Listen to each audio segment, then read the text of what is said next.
It's Wednesday, so you know what that means. It's time for the latest episode of Bet On It. I am Kelly Stewart, joined by Marco D'Angelo and Joe Raineri. Wildcard weekend, gentlemen, and we're just going to go over the primetime games, give you guys the best bet at the end, of course, see our good friend Ralph Michaels, and get some props for this weekend. Welcome in Marco and Joe. Let's get this show underway. Saturday night. This one's been interesting. We've seen it flip-flop a couple of times. Chargers opened a 2-point favorite. I went to tease Jacksonville. It was a pick'em. Now this morning, again, it's back to +2, total 47.5. Marco, I'm going to keep this one short and sweet because you'll be hearing about it at the end of the show for my best bets. Well, Kelly, you're going to hear about it from me on a best bet too, but in a different fashion. A lot to unpack in this game. You know, last week we saw Jacksonville. They played a game. It was for all the marbles, winner take all, win and you're in. And, well, they won the game. But if you watch the game, they were very lucky to win that game. I was happy that Tennessee covered the game. I felt bad for Joshua Dobbs in the one bad play that turned the game around. But you look at it, and for me, what I take away from it as far as Jacksonville goes, and there's a lot of theories out there about quarterbacks in their first playoff game where they generally don't do well. Well, you know what? To me, Jacksonville already played a playoff game. That was last week. That was a playoff atmosphere. The team you were playing is the team you were battling. Winner moves on, and that's what they had. So that's a big advantage for Jacksonville moving into this game. Now, on the flip side of the coin, oh boy, how about Coach Staley? He just continues to do things that have people shake their heads. And last week, well, he got his best wide receiver hurt in a meaningless game. He left Justin Herbert out there in a meaningless game into the fourth quarter. Luckily, he didn't get him injured as well. I don't know what he's thinking about. I know he wants the team to keep the momentum going. The thing that I'm looking at in this one is how much stock do we put in the first meeting? Jacksonville steamrolled them. Now, granted, it was week 3. Neither team was playing what they're playing now back then in week 3. But a couple notes. For the Chargers, they were coming off playing the Chiefs the week before, and they were banged up. Really, Herbert probably shouldn't have played that game. He was banged up with a rib injury, gutted it out, and just took an absolute beating. They had injuries on the offensive line. They couldn't protect them, and they got smacked. So based off what we saw last week with Jacksonville struggle, I think everybody is going to give the Chargers a pass, and that has me leaning to Jacksonville. But where I think the value is the total in this game. Everybody's talking about the Charger defense and what they've done the last 4 games. Don't count last week because it was a meaningless game. In the previous 4 games, they held all their opponents to 17 or less. I'm going to tell you, just go and look at the opponents they played. They either had an injured quarterback or a pathetic offense. I think both teams are going up and down the field. Look for a shootout on Saturday night. I like the over. I thought you said we were waiting until best bets, Marco. Come on. All right. He already alluded to. You guys don't even have to watch the show now. Joe Raineri is going to have the same best bet because he didn't check Slack. We already know how this goes. No need to do the rest of the games, right? I, too, was going to go with the over, Marco. I mean, my God. Go with the Rams, people. Just go with the Rams. Listen, I agree here. I think we've got, and a lot is being made about 2 quarterbacks' first appearance in the playoffs together, right? And I get that. Not a lot of experience here. But when we don't have a ton of experience at the quarterback position, I then turn to the coaches of these inexperienced quarterbacks and go, which one do I trust more? Do I trust the guy that rolled out all of his starters there for 3.5 quarters against Denver last week in a meaningless game and still lost? Or do I trust a Doug Peterson who has been phenomenal in the playoffs in his career? And oh yeah, by the way, with Trevor Lawrence since November, 2nd in the NFL in completion percentage, 3rd in passer rating, 8th in QBR. In his last 7 games, 14 TDs, 2 INTs, 6-1 straight up record here. It's obvious that Trevor Lawrence has got the right coach has got the right quarterback, and ultimately, I do not trust that Chargers team, nor do I trust the guy pulling the strings for the coach to be able to win a game in this spot. However, I did check Slack, Marco, and I saw you like the shootout. I agree with you. The last 7 games of the Chargers this year, you guys are going to love where I'm going here. Last 7 games of the Chargers, they have scored double digits in the first half, all but one time. We're averaging about 14 points in the first half of games. In fact, they were 12. They had actually covered 12 games in the first half this year. They have been really, really good offensively. I, too, like Marco, have thrown out that first meeting between these two teams. I think offensively, with the weapons, the Chargers are going to get points. But those numbers that I just spoke to here regarding Trevor Lawrence and what he's been able to accomplish, guess what? He, too, is going to be able to move up and down this field, even on that Chargers defense. I think they're going to have success.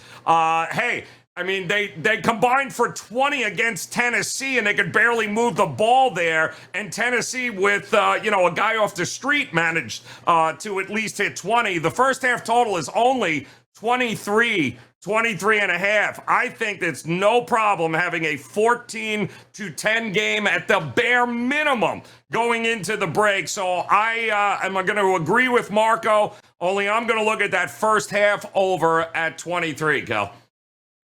All right, the boys like a shootout on Saturday night. We're going to take a quick commercial break. When we come back, it's time to talk Sunday Night Football. College football is over, the NFL is winding down, and as we turn our attention to the ice and hardwood until Sunday, January 22nd, we are slashing NBA, college basketball, and NHL season passes from $4.59 all the way down to $2.99 with no coupon needed. This special price locks in your favorite handicappers in the sport of your choice through the championship for pennies on the dollar versus buying daily packages. And since the price will remain $2.99 through midnight on January 22nd, the earlier you buy, the more days you get included at no additional cost. How much are you saving? College basketball comes to just $3.55 per day through March Madness, and the NBA and NHL discounts come out to just under $60 per month to lock in your favorite handicapper through the finals or Stanley Cup.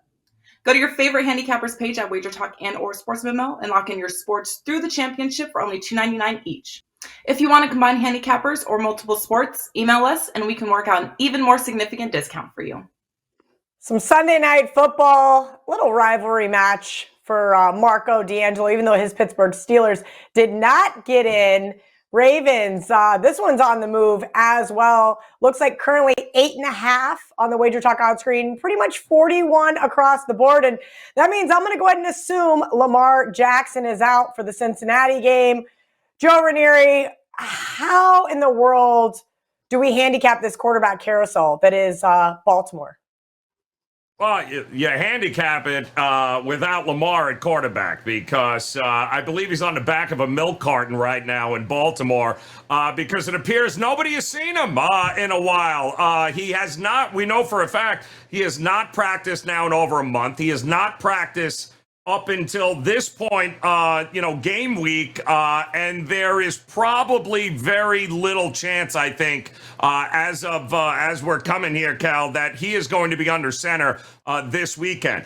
Even if he was, wouldn't know how healthy he was. Still don't know about Huntley, how healthy he's going to be. The Ravens are in trouble at the quarterback spot, and by the way, there is a huge drop-off when it comes to Lamar Jackson under center and the offense and how many points a game they score versus anybody else. It's every bit of a touchdown less in the scoring department on average for games Lamar's not in. So this is a big loss. Plus, hey, we just saw this, right? And we saw Baltimore had played nobody. We saw Cincinnati going through the motions. They won the game. They weren't trying to do anything crazy. The Ravens defense, phenomenal. Absolutely phenomenal. So much so that Roquan Smith negotiated his own $20 million deal a year. Kudos to him, because when they ended up getting him, they went from a top 20 run defense to now the number 3 run defense in the league. So yes, linebackers matter. The defense for Baltimore, to me, is the only shot they have. They didn't play Dobbins last week, so the running game should be intact. But Cincinnati, what else does Cincinnati got to do? They started 0-2. Since that point, they went 12-2 straight up, 11-1-1 against the number. They have been absolutely profitable for anybody that has backed them throughout the season. We've talked and documented on this show many times how good they even are in the second half of games with their in-game adjustments here. Cincinnati is coming into this game ready to roll here. And they're also not necessarily happy about the whole way it worked out, that they couldn't get the number 1 seed. I'm not confident enough in Cincinnati in these kinds of divisional games where I do think one score is, it's probably going to be a 1-score game. I don't think we're going to get more than that. And now that this line is pushed up because Lamar's nowhere to be found, I would only consider Cincinnati and playing this game with Cincinnati in teaser opportunities, bring them down to under a field goal, and I'd be much more secure and happy with backing the Bengals rather in all sorts of teaser opportunities for this weekend. Get it to under 3, Cal, and I'm good with the Bengals in teasers with a couple of other teams we'll talk about coming up. Yeah, they look very appealing, especially with the Jacksonville Jaguars getting them up over a touchdown. Marco, Joe pretty much took the words out of my mouth, but something that's interesting here, these two teams just played each other last week. Do you put any of that into your handicap for this week? Yeah, you look at it and, look at what was it on the line, and obviously Cincinnati winning avoided them having to do a coin flip with Baltimore to see where the game was going to be played this week. But there's a couple outliers from last week's game. Baltimore threw the football 44 times, okay? They're not throwing the football 44 times this week. If they throw the football 44 times, they're going to get routed, okay? Joe hit the nail on the head. You got to play a teaser in this one with Cincinnati. But you better do it now, because right now we are just speculating that Lamar Jackson is not playing. When it's made official, and, for all intents and purposes, I don't see any way that he plays because of the practice schedule. If you don't practice, you can't start. And if he does, how effective would he be? But once it is 100% official, you're going to see this line move even more. And the books are going to get it out of the range of a teaser because they don't want to get that onslaught. So grab it now. Get the teaser. Worst case scenario, if Lamar Jackson does play and you want to buy out of it, you can buy out of it with Baltimore, plus points on the regular point spread from your teaser. But I still think you're in good shape there. I also would look at the under. And the reason I would say that is, like I said, Baltimore's not going to throw the football 44 times. They kept Dobbins out of the game. Why? Well, because they knew this is the week that they needed him. Get him 100%. We saw Tennessee do that 2 weeks ago, and they rode Derrick Henry last week and almost pulled the upset. That's going to be the game plan for Baltimore, and you know what Coach Harbaugh does. He wants to play a game, get it to the fourth quarter where I'm within a possession, and we have a chance to steal the game. That's not going to be in a shootout. They don't have enough offensive weapons, even with Lamar Jackson. They got to play this one tight. So, for me, Cincinnati in the teasers is the official play, but if I was looking at the total, I would be looking under. All right. Thank you to Marco and Joe. Now let's go see my favorite guy with the pen. Ralph, I'm so sad. It's our last TNA of the football season at Cal Sports LV. The good news is, guys, Ralph is in the works, making a giant nerd chart for all of you. Ralph, can you tell everyone where they can get it and give me some of that TNA? Kelly, we're going to talk about 5 situations here, and in lieu of doing a chart, I'm doing a PDF that I'll be posting free on my homepage. The shortcut link is wt.buzz/RM, or just go to WagerTalk.com and go to Ralph Michaels' page. You'll see the downloads on the right. I have right now at least 15 situations giving you records on how teams do after allowing 10 points or fewer, after scoring 9 points or less, after scoring 40 points or more. So we're not going to talk about them all here on the show, but I want to let you know they apply this week and then in the future. For example, one of the trends is if a team scores 40 points or more, well, that applies to if they scored 40 points in the final regular season game, or if they scored 40 points or more in the next few games in the playoffs. So WT.buzz/RM. 5 situations to talk about here, Cal. And all season long, we talked about division unders. Well, how about this? Did you know that if you just bet every wild card game under the total since 2012, you have cashed 71.1%. There has been 11 overs and 27 unders in wild card games. That is wild card specific. So keep that in mind this week when you're looking at totals. How about fun fact number 2? Did you know that NFL double-digit playoff favorites since 2010 have gone 11-0? That's right. If you're thinking about playing Buffalo, San Fran was on the cusp. They were 10, it's 9.5, so that's one of those gray areas. But NFL double-digit favorites, a perfect 11-0 against the spread since 2010. And I do also want to mention, when a team is an NFL double-digit favorite, going back the last 20 times, they have gone 13 overs and 7 unders, 65%. System number 3, team off a win versus a team off a loss. Doesn't get much simpler, does it? It applies to Jacksonville, Minnesota, and Cincinnati. When we're looking at wild card teams and a team won their final regular season game versus a foe that lost their final regular season game, the team that won that game has gone 31-17, 65%. That, of course, applies to Jacksonville, Minnesota, and Cincinnati. Ariel reached out to me and asked me, how do teams that are division foes do in the playoffs? Thanks, Ariel, for the idea. I looked it up. When division teams are playing each other in the playoffs, the home team has only gone 9-16, 36%. And just FYI, we talked about division unders all year long. In the playoffs, when division teams meet, going back all the way to 2002, they were actually 13-1, 50%. So we don't have that same division under when they're meeting for the third time in the postseason. And Cal, this really isn't a system, but if you want to play money lines, it's something to think about. When the home team wins a game, they have covered 78.2% of the time. So they've won 68 games against the spread. They failed to cover 19 and they won 3. So of the last, 90 playoff games that the home team won, they've covered 78.2% of the time. Since 2001, when the away team wins, they have gone 73-3-2, 96.2%.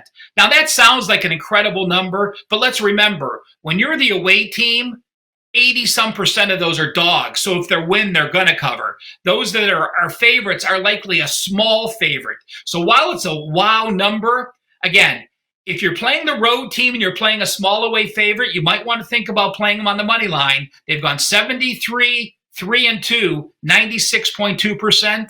And how about this? This surprised me quite a bit.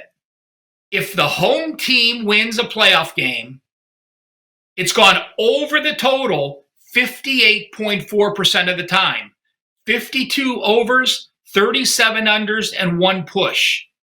When the road team wins a playoff game, it's gone under 65.4% of the time. So home team, if you're betting a home team to win, you might want to lean the over 58.4%. If you're betting a road team, when the road team wins, it's gone over 34.6% of the time or under 53 of the 81 games. Something I had not thought about breaking down. I'm glad I did. It certainly is some good data when you're trying to correlate those games. And again, I just want to give a shout out to everyone that watches this episode, all the kind comments, all those that follow me on Twitter at CalSportsLV. If I have any interesting data upcoming, round specific for the next few weeks, I'll shoot it out to Kelly and Marco, and they will share it with me. I'm looking forward to next season. Thank you again. Isn't Ralph just the best? Make sure you guys are following him on Twitter at CalSportsLV. Again, WT.buzz/RM for Ralph Michaels to get that PDF sheet to get you through these playoffs. Now we're going to take a quick commercial break. When we come back, it's time for some Monday Night Football. Dave Koken turned 70 on January 13th, and we want to celebrate Dave's 70th all week long by offering everyone 7 days of his all-access service for just $70 using coupon code KOKEN70 when checking out on a 7-day all-access pass. That's every play in every sport for 7 days, including any 5% releases for just $70, coming out to only $10 a day. Dave is a legend in this business, with many calling him the GOAT. Despite betting and winning in sports since the Black Sox scandal, he could be enjoying one of the best runs of his career since joining WagerTalk. Look at his lifetime numbers since joining the WagerTalk family exclusively. Number 1 in total profit, number 1 in college football, number 1 in golf, number 2 in NHL, and number 4 in MLB. Just like fine wine, Dave Koken is getting better with age. Happy birthday, Dave, and take advantage of code KOKEN70 and get 7 days for only $70. All right, Monday night prime time down in Tampa Bay. The Dallas Cowboys, 2.5-point favorites, total 45.5. Marco, I'm going to go to you first. This one is very interesting. Opened 3-point underdogs, now down to 2.5. Who in the world loves Tampa Bay besides me and a teaser? Yeah, Kelly, this is going to be a very popular teaser. And although the math says to take the teaser here, I can't disagree with it. But I just have my problems. And which of the lesser of the two evils do you want? We all know the Dallas Cowboys and their shortcomings in the playoffs. We know Mike McCarthy and how he can screw things up. And then the perception of Dak Prescott. He's not worth the money. Then there's the other side of the coin. Well, it's Tom Brady. Okay? And as long as Tom Brady's on the field, Tampa Bay has a chance. Yeah, they do. And the fact that he had one good game, the game they needed to win against Carolina 2 weeks ago. Everybody believes in Tom Brady again. I'm not so fast to do that. For Carolina, this was a young team that came a long way with a lot of distractions this year. They got themselves in a position to play basically what was a playoff game. The winner was going to take the division crown, and Carolina came up short. Tom Brady made a couple big throws in the fourth quarter. Where was that all year? Does that mean now we're going to see it? And because Dallas laid an egg last week, are we going to really overreact to one game? I always say you're never as good as your best game, nor as bad as your worst game. What did Dallas have to play for last week? I know there was still a slim shot that they could have caught Philadelphia. But do you really think Philadelphia was going to lose as a 2-touchdown favorite at home to the Giants, who just clinched the week before and had nothing to play for? No, they weren't. And you look at Dak and Dallas, minus the game last week where they only scored 6 points. They scored 27 against Tennessee, 40 against Philly, 34 against Jacksonville, 27 against Houston, and 54 against Indianapolis. How does Tampa Bay trade points with the Cowboys in this game? I'm going to go ahead and take Dallas. I'm going to lay the points here. I think they're the overall better team. Coaching-wise, Mike McCarthy is a liability, but is he really a liability in this matchup with who's on the sidelines for Tampa? And we look at the quarterbacks. Which one is still a better quarterback at this juncture? The history of Tom Brady, maybe, or Dak Prescott and the presumption that he's not worth the money. He's been putting up some big numbers offensively. I think they get it done here. Take the Cowboys. I'm going to tell you how they outscore the Cowboys, because Dak Prescott is an absolute liability under center, Marco, and that's why he has 15 interceptions on the season and missed 6 games. I could not lay points with this team on the road, and I think maybe that's my biggest hangup. Trust me, I am the first one to say I want to get bet against Tom Brady in primetime. I'm one of the first ones to say that he's washed up and he needed to retire after winning that last Super Bowl. But something has started clicking finally with this Tampa team. This defense is starting to play better, and that concerns me. When you have a guy like Dak that can be wildly inconsistent, that is how you keep it at least respectable. And that's why I like the teaser, plus 8.5 with this team. I don't think Tampa Bay gets blown out at home. Joe, are you seeing it like I'm seeing it, or... Yeah, so let's talk about Dak Prescott, because we've talked about Tom Brady's numbers at nauseum. We know he's the GOAT, he's the greatest. Yeah, we get it. We know. He knows how to win games like this.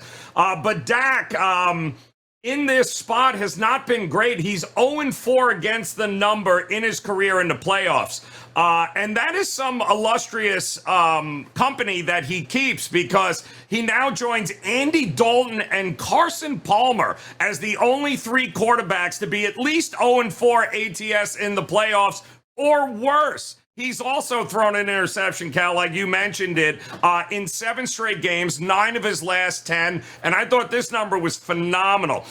If you had just bet Dak Prescott yes to throw an interception in every game this year, you'd be up nearly 9 units at this particular point. And to your point, Cal, he missed 5 or more games.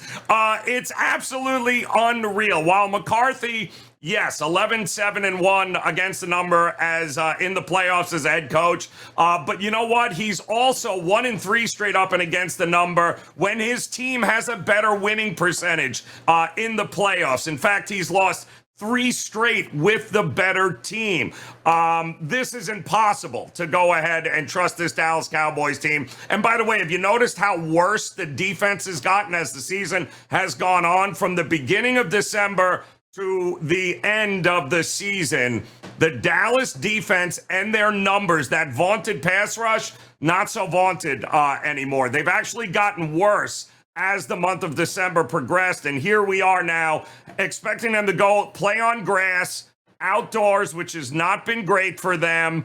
Boy, oh boy, this is a tough spot. Can they win? Absolutely. Would I do anything other than put Tampa in a teaser here with Cincinnati? Oh, hell no. Absolutely. Unless this thing goes the other way at some point where it pushes back up to 3, which is still possible theoretically here with the Dallas money sitting on the sidelines. But I think it's an easy teaser spot as far as I'm concerned there with, I'll put them with Cincinnati here. I like it. None of us trust Dallas, but none of us trust Tampa Bay either. Nope. Maybe we'll trust Ariel and Andy for their props this weekend instead. Have you checked out all the new handicappers at WagerTalk? If not, here's your chance. You can take 50% off your first daily or 3-day all-access purchase at WagerTalk using coupon code TRYWT. Our new roster of experts is 30 deep, covering sports from all around the world, giving you tons of options to choose from. All you have to do to redeem this offer is go to WagerTalk.com, choose a handicapper of your choice, and use coupon code TRYWT at checkout, saving 50% on your first purchase. Welcome back to Bet On It. As I've stated already, it's Wild Card Weekend, so of course we have to get the prop king and queen in here. Ariel Epstein at Ariel Epstein on Twitter, Andy Lang at Bump Sports. Andy, I'm going to start with you. One thing, and I don't want to screw it up. Ralph Michaels and I just talked about on TNA, and that was unders hitting at a 71% clip during Wild Card Weekend. So already he's sparked my interest. Now, Twitter gives me a lot of grief because you do not share your first quarter unders with me, and so sometimes they politely share their opinions. It's better when you don't share. I'd prefer to get it from them, but can you at least share with our audience? Yeah, well, a couple of pieces of news with the quarterbacks that should help, and I think there's some really good spots for first quarter unders. Obviously, Lamar Jackson does not look like he's going to play, and we see this line moving up for the Cincinnati Bengals. They're up to -8. But the first quarter under looks good there. We have Skylar Thompson, looks like he's going to be starting for Miami. They struggled mightily with him last week, and against Buffalo, I don't see them scoring a lot of points. And I thought the Dolphins' defense is played better than expected over the last few weeks, despite some of the losses. So I think you could look at a first quarter under there.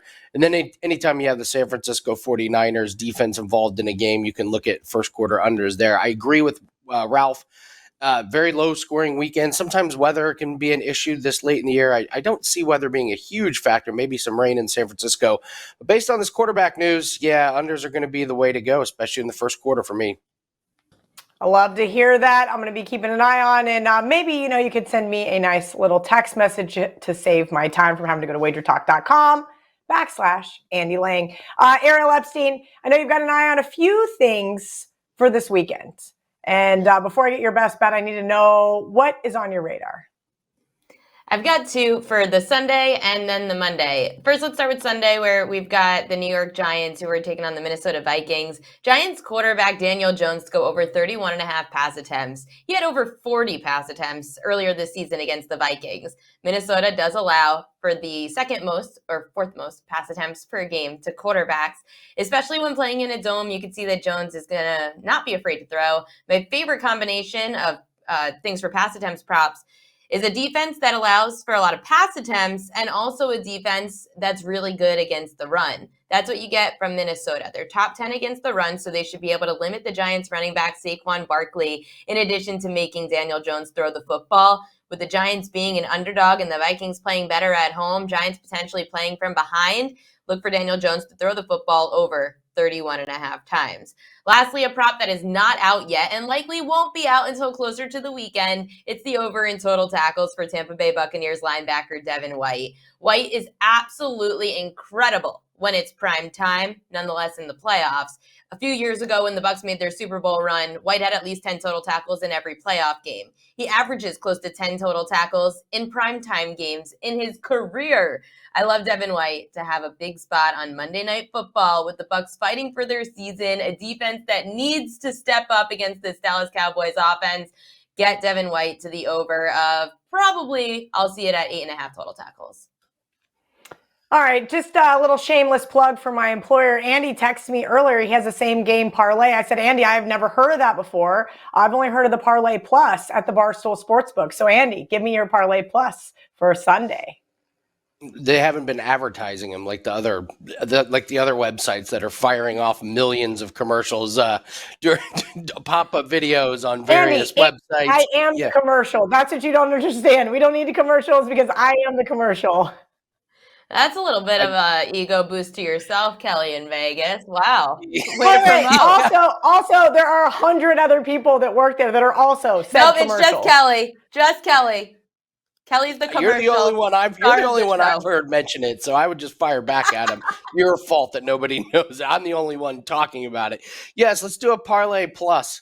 Here, I'm going to focus on the San Francisco 49ers playing the Seattle Seahawks. I think this is just a fantastic matchup for San Francisco and a nightmare matchup for Seattle.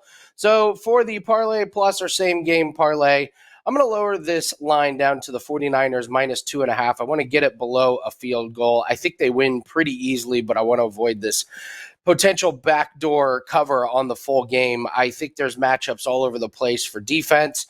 And the Seattle defense, not impressive at all. Deebo Samuel's back, so San Francisco's getting healthier. They don't have any glaring injuries on the defensive side, so I think they win easily. I'm going to take Brock Purdy to throw one or more touchdown passes. Why? He's thrown two or more in every single game that he started. I think that continues. San Francisco's done well for him doing yards after the catch. George Kittle has had some long plays. Christian McCaffrey can always break a long one. So give me Brock Purdy to throw one touchdown pass. And then I'll take George Kittle on the alternate line of receiving at 29.5. We all know how good George Kittle is, and he's getting a fantastic matchup against Seattle. They gave up the second most yards receiving to tight ends in the regular season. And we look at George Kittle. He played Arizona last week, didn't do much, but didn't really need to. That was a game that was well within hand. But you look back on the 15th of December, he played Seattle. He had 4 catches for 93 yards. And you go down the list, he's played several teams that are really bad at defending the tight end, and he torched all of them. He had a big game against Arizona, 84 yards and 2 touchdowns. Had a big game against Kansas City, big game against Atlanta. So I think Kittle does well. Tie this all in. I think you get a really, really good Parlay Plus same game parlay, 49ers -2.5. Brock Purdy to throw one or more touchdown passes, and George Kittle over 29.5 yards receiving. Andy, not to put you on the spot, do you have the odds so that our audience knows what they should be approximately getting on this parlay? This parlay plus is even money. Okay. All right. We'll keep an eye out. And Andy has had a lot of success with these over the years. So I will definitely be tailing Ariel Epstein. I need your best bet for wildcard weekend. Let's go with the earlier slate of games on Saturday with the Jacksonville Jaguars and the Los Angeles Chargers. I love Chargers running back Austin Eckler to go over his receiving yards prop, which is around 36.5. It's a number that he has gone way over this season when up against defenses that struggle against pass-catching backs. He had at least 40 receiving yards against all three of these teams. The Vegas Raiders, Seattle Seahawks, he dominated the Seahawks with 96 receiving yards. The Arizona Cardinals had 60. When you're averaging more close to 60 receiving yards per game than even 40, I'm going to take your over, Austin Eckler. This Jaguars defense is bottom 5 in the league against pass-catching running backs. Eckler is one of the best to do it in the NFL. Take that over 36.5 receiving yards on Chargers running back Austin Eckler. Love it, love it, love it. All right, you guys are not off the hook like Ralph. You're expected to hang out with me through the Super Bowl, so we will see you guys next week. Again, Andy Lang at Bump Sports on Twitter, Ariel Epstein at Ariel Epstein. We're going to take a quick commercial break, but when we come back, it's time for Best Bets. College football is over, the NFL is winding down, and as we turn our attention to the ice and hardwood until Sunday, January 22nd, we are slashing NBA, college basketball, and NHL season passes from $4.59 all the way down to $2.99 with no coupon needed. This special price locks in your favorite handicappers in the sport of your choice through the championship for pennies on the dollar versus buying daily packages. And since the price will remain $2.99 through midnight on January 22nd, the earlier you buy, the more days you get included at no additional cost. How much are you saving? College basketball comes to just $3.55 per day through March Madness, and the NBA and NHL discounts come out to just under $60 per month to lock in your favorite handicapper through the finals or Stanley Cup. Go to your favorite handicappers page at WagerTalk and or Sports Memo and lock in your sports through the championship for only $2.99 each. If you want to combine handicappers or multiple sports, email us and we can work out an even more significant discount for you. Welcome back to Bet On. It's now time for best bets of the wild card weekend, and I already alluded to it. I'm going to take the Jacksonville Jaguars +2, and what I'm actually going to do is take the +2 for one unit, take the money line for the other, equals my 2-unit best bets. Now, this one's interesting because you have a lot of dynamics in play here. You've got Justin Herbert versus Trevor Lawrence. Most notably, this is the first playoff game for both of these guys, so I don't want to hear that Trevor Lawrence is some inexperienced quarterback because Justin Herbert doesn't have any playoff experience either. But where it starts to get a little different here is Doug Peterson versus Brandon Staley. We already know what we're getting with Staley. Marco alluded to that. This guy is a bonehead, and if they lose this game, I wouldn't be surprised to see him no longer have a job. We've got a big, giant question mark with Mike Williams. We know he got hurt in that Denver game because said bonehead coach did not decide to sit their starters mid-third quarter. Bottom line, guys, I was at that Titans-Jags game that Marco said was like a playoff game, and boy, was it. I kind of thought I was in Philadelphia for a minute, not Jacksonville, Florida. It was absolutely and utterly wild. And yes, that defense did have to capitalize on a Josh Dobbs interception in order to win that game. But I've seen Trevor Lawrence several times this year. I bet against him 3 times now at home. I bet against him twice. And you know when you bet on this team? When they're a home underdog. 5-0 against the spread this year as home underdogs. They got the win for me over Dallas and the Ravens, and they get the win for me over the Los Angeles Chargers on Saturday. Marco, please give me your best bet for Wild Card Weekend. Well, Kelly, I already said it's the over in this particular game. And yes, all the reasons that you just said about Jacksonville, I agree with. Also agree with you. Jacksonville, teasing them up to 8. I love that as a teaser as well, as I don't see either team getting separation. But what I do see is both teams going up and down the field as we get a preview and a little taste of what we might be seeing in the years to come here in the AFC with Trevor Lawrence and Justin Herbert battling one another out. As I said, last week, Jacksonville, they played like they were trying not to lose. When you play not to lose instead of playing to win, that's the type of game you get, what we saw last week. Now that they did get that win and are kind of playing with house money because they should have lost, and we got Trevor Lawrence have that experience of last week's game. Yeah, it's not technically a playoff game, but that is a big advantage for him coming into this week over Justin Herbert. I'm taking lean to Jacksonville, but I love the over in this one. A lot of scoring. I see 53 or more points in this one. That's my best bet over the total. All right, Joe Raineri, you are up. Give me your best bet for this weekend. All right, so I'm going to go with a game we didn't talk about here, but I think it's self-explanatory. It's going to be in the first half, and I'm going to go under 21 with Seattle and San Francisco in this one. I don't hate the full game under either. In fact, this season, both of these games that they had played one another, I had taken the unders on the show in them, and both landed exactly that, to the under. In fact, San Francisco and Seattle notoriously profitable to the under when they have met here over the last couple of years. We got 21-13, and we got 27-7 early in the season, right around week 15. Keep an eye on the weather. It is supposed to be miserable as of this right now. A lot of rain. There's going to be some wind. Not going to be great on that field there at Levi Stadium in the Bay Area. We've already know that Seattle is not great against the run, right? Secondary's been playing better as of late.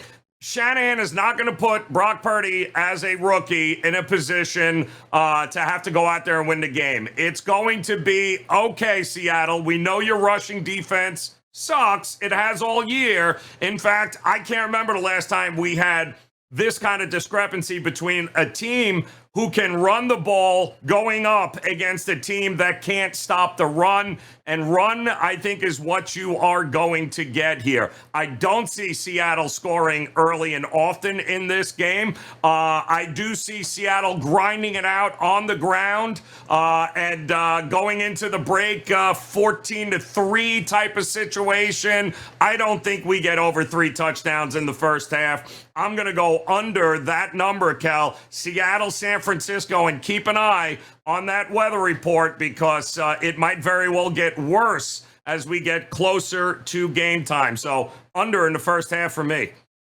I like it. Ties in with a little Ralph TNA as well. We're going to take our last commercial break. When we come back, it's time for the recap.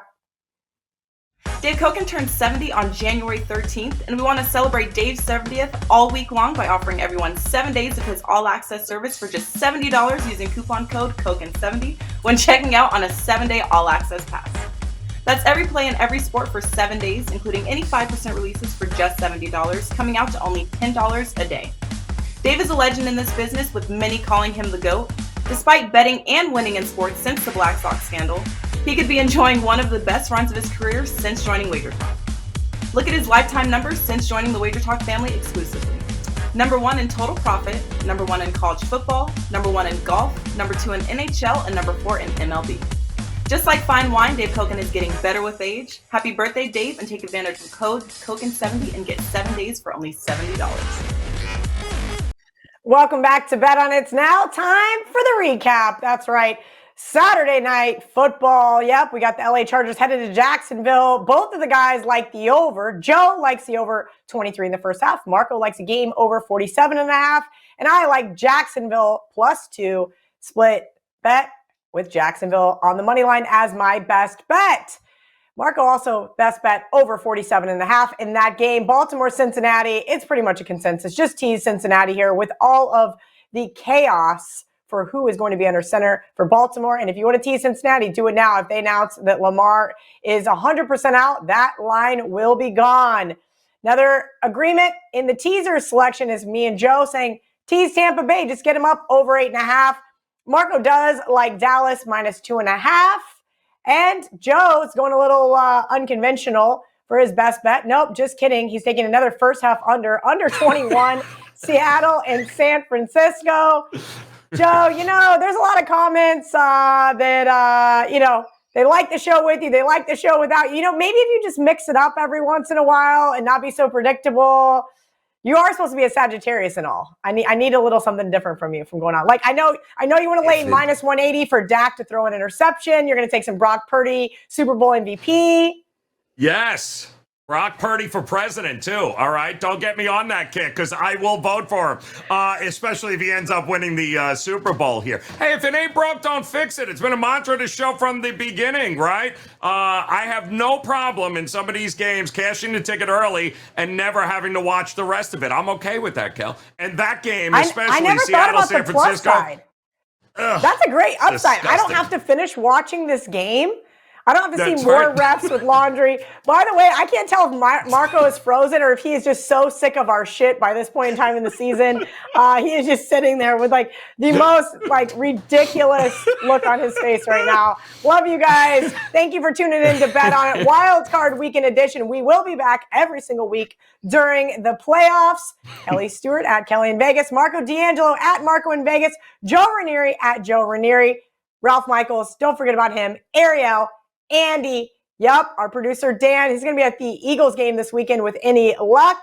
And our other producer, will be sitting home because he's a Washington Commanders fan. I almost forgot who they were for a minute. Major Tutty, though, looks just like my dog Coco, so we love him already. You guys, good luck this weekend. Till next Wednesday, let's bet on it.